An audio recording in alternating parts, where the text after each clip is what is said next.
नमस्कार मंडळी, आजच्या व्हिडिओमध्ये आपण ड्रॅगन फ्रूट या फळाबद्दल माहिती घेणार आहोत. त्याच्या खाण्याच्या योग्य वेळी आपल्या त्वचेसाठी ते खूप फायदेशीर आहे.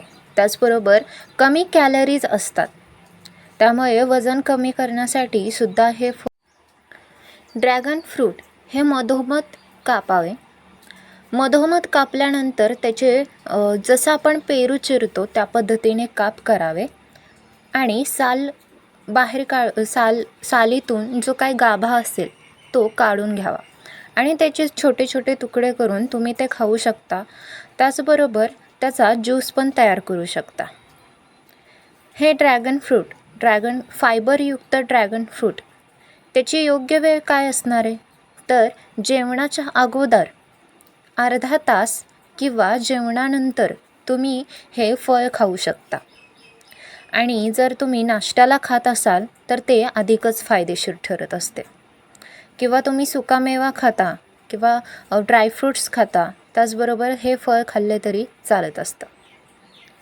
त्याचबरोबर इम्युनिटी आपली बूस्ट करण्यासाठी आणि वरदान म्हटल्यानंतर कोणासाठी हे फळ वरदान आहे, तर ज्यांना ब्लड शुगर आहे त्यांच्यासाठी हे वरदान आहे. ब्लड शुगर कंट्रोलमध्ये ठेवण्यासाठी त्याचबरोबर पचनासाठी पण हे उपयुक्त फळ असते. हे फळ खाल्ल्याने आपल्या त्वचेवर म्हणजेच की आपली स्किन ही ग्लोईंग होत असते. वजन कमी करण्याचे फायदे तर आपण बघितलेच. त्याचबरोबर विटॅमिन सी. अनेक जणं ग्लोईंग स्किनसाठी अनेक फेस मास्क वापरत असतात, तर फेस मास्क पण तुम्ही या ड्रॅगन फ्रूटचा करू शकता.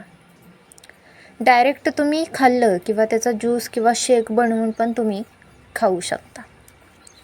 त्याचबरोबर आपल्याला नेमके हे फळ कोणी खायचे नाही हे पण आपण लक्षात ठेवले पाहिजे. ज्यांची सर्जरी करायची आहे किंवा ज्यांची सर्जरी चालू आहे तर त्यांनी हे फळ खाण्याचे टाळावे.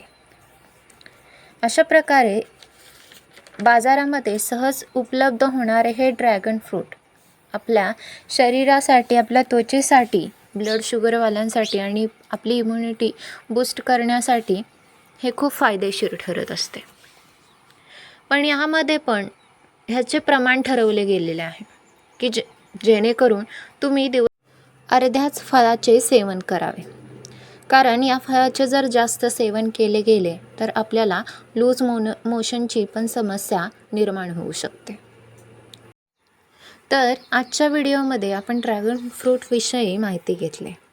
व्हिडिओ आवडल्यास व्हिडिओला नक्कीच लाईक करा, जास्तीत जास्त शेअर करा आणि आमच्या चॅनलला सबस्क्राईब करा. धन्यवाद. श्री स्वामी समर्थ.